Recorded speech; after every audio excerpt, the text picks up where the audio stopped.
ಈ ಊರಿಗೆ ಬಂದಾಗ ನಾನು ಈ ಊರಿನ ಒಂದು ಭಾಗ ಆಗ್ತೀನಿ ಅಂತ ಅನ್ಕೊಂಡೇ ಇರ್ಲಿಲ್ಲ. ಕಳೆದ ಬಾರಿ ಹೋದಾಗಂತೂ ಇದು ನಂದೇ ಹಳ್ಳಿ ಅನ್ಸ್ಬಿಟ್ಟಿತ್ತು. ಮೊದಲನೇ ಬಾರಿ ಈ ಹಳ್ಳಿ ಸುತ್ಕೊಂಡು ಹೋದಾಗ ಕಾಣಿಸಿದ್ದೆ ಒಂದು ಅದ್ಭುತವಾದಂತಹ ಹೈಸ್ಕೂಲ್. ಇಲ್ಲಿ ಸುಮಾರಷ್ಟು 100 ಜನ ಮಕ್ಕಳು ಇರ್ಬೋದು.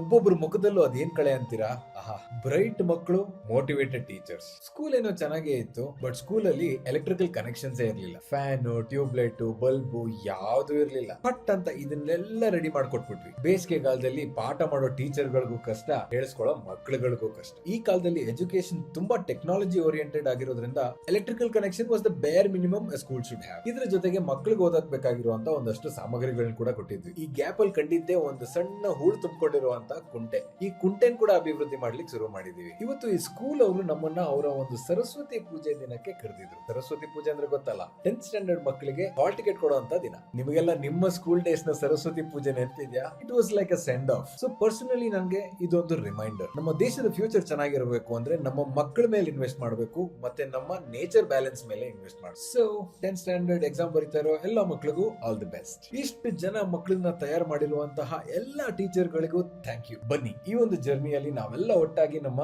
ದೇಶ ಬೆಳೆಸೋಣ.